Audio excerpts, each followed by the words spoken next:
successful journey comes with a set of challenges. PMAYU mission has also faced hurdles in implementing some of its key verticals like Credit Linked Subsidy Scheme, which we call CLSS, and Affordable Housing in Partnership or AHP. In this episode of PMAYU podcast, Shri Amrit Abhijat, Joint Secretary and Mission Director, Housing for All, speaks about overcoming the challenges and the reformative measures taken in the fields of CLSS and AHP to ensure that the benefits reach to all eligible beneficiaries.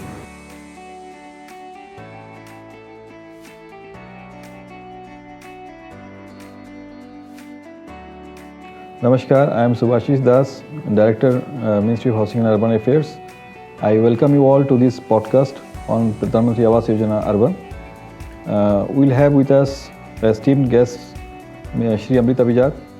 He is the Joint Secretary and Mission Director for this mission.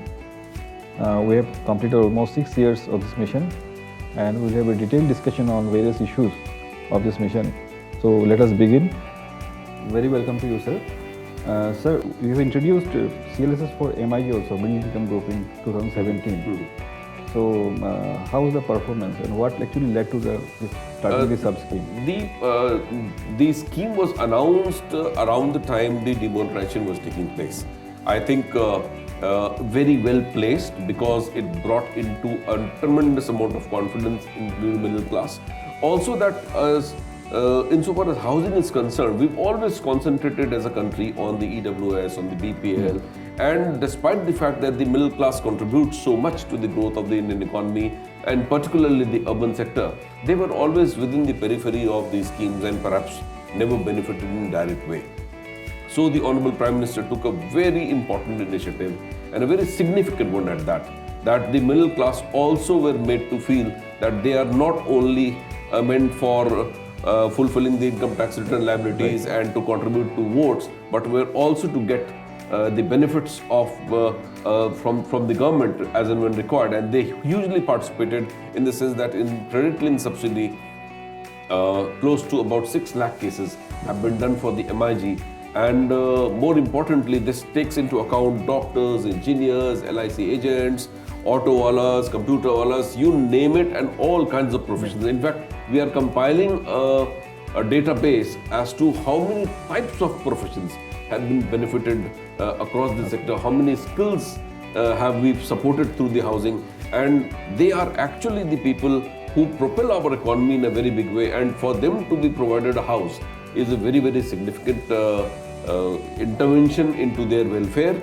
And I'm sure that the bankers quite agree with this because they have also wholly supported the MIG scheme.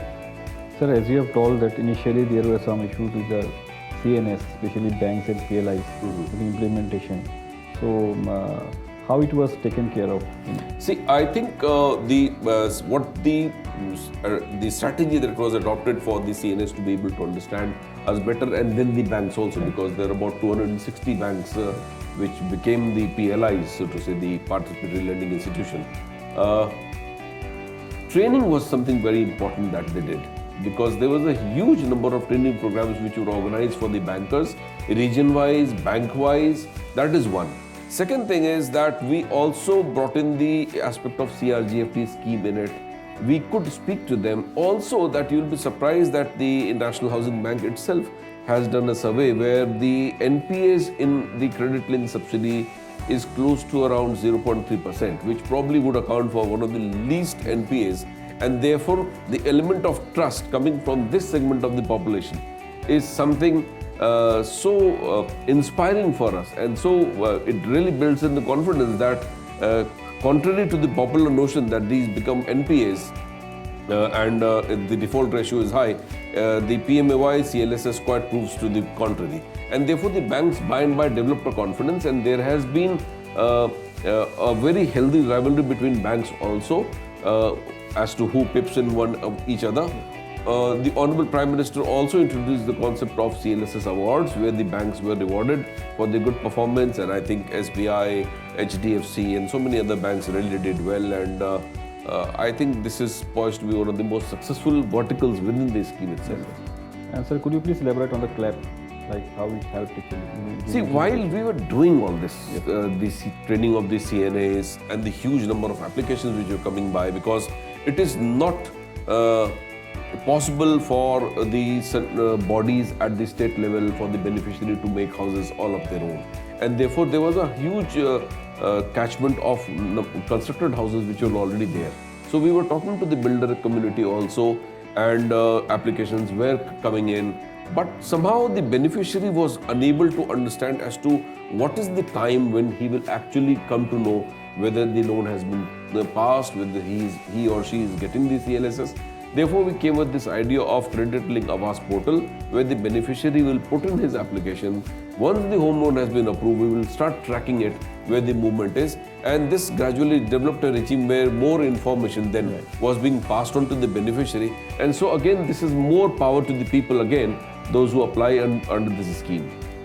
So that way, CLAP has been very successful. It also ranged in a lot of other banks who were not on the same page with regard to the data sufficiency, with regard to the speed at which things were working, and therefore the PLIs, the CNAs, the ministry all came under one loop and to serve the people of this country who's applied for a CLSS loan, and for which he is duly entitled and empowered to know actually what the status is about. We still have a long way to work into that, because there are a couple of problems which we are trying to address in CLAP, because I think that they need to know much better and much faster still.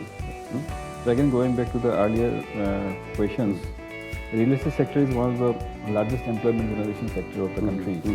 So what is the impact of Pradhan Mantri Awas Yojana Urban made on the economy of the country?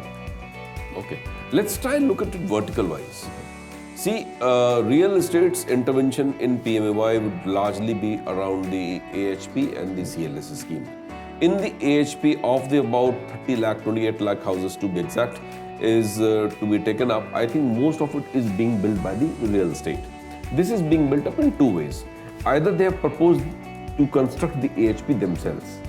So they come up with a project, the state government puts it forward, the state government passes it, and it comes to the center and we fund it. Or else the state government comes into through the EPS model, where a contract is laid out and the private sector develops it. So the private sector has been a part and parcel of the growth of PMAY. That's one.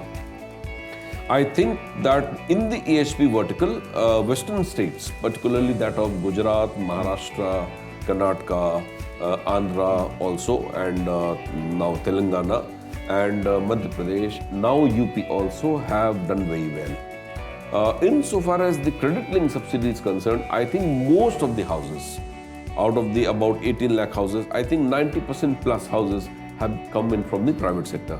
And in that sense, during the period of recession and the way the economy was going for the past 2 years, PMAY has strengthened the private sector in a sense that almost close to 16-17 lakh houses from within the private sector has gone under PMAY, therefore supported by the government. So the private sector has really benefited, number one, in terms of clearing the backlog of the houses that they had probably in Noida Extension, in close to Bangalore areas, Maharashtra, Mumbai, Thane region and all that.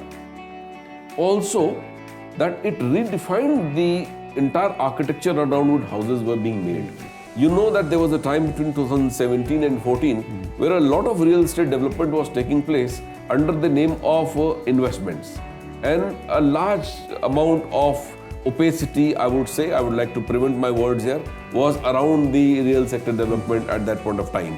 After the RERA came in, we saw a huge change in terms of transparency, in terms of the opacity going at entirely, and an escrow account and a dedicated account and a time period and an overall regime started following up.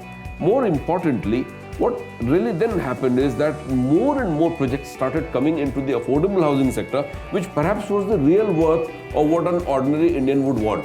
And money was not being pumped in from the outside. So real money started coming, real escrow accounts came in, and builders were very happy to make affordable houses for Indians, and therefore it is not only under PMAY, but housing as such was defined by this act itself, because houses normally in any ordinary city in India would come for about anywhere between 50 and 70 lakhs. So that was the thing, and the demand of houses from that segment of 1.2 crore and 1.5 crore came down, and this is what we call that there was a correction in demand, there was a correction in the manner in which houses was being looked after, and more projects under affordable housing came up.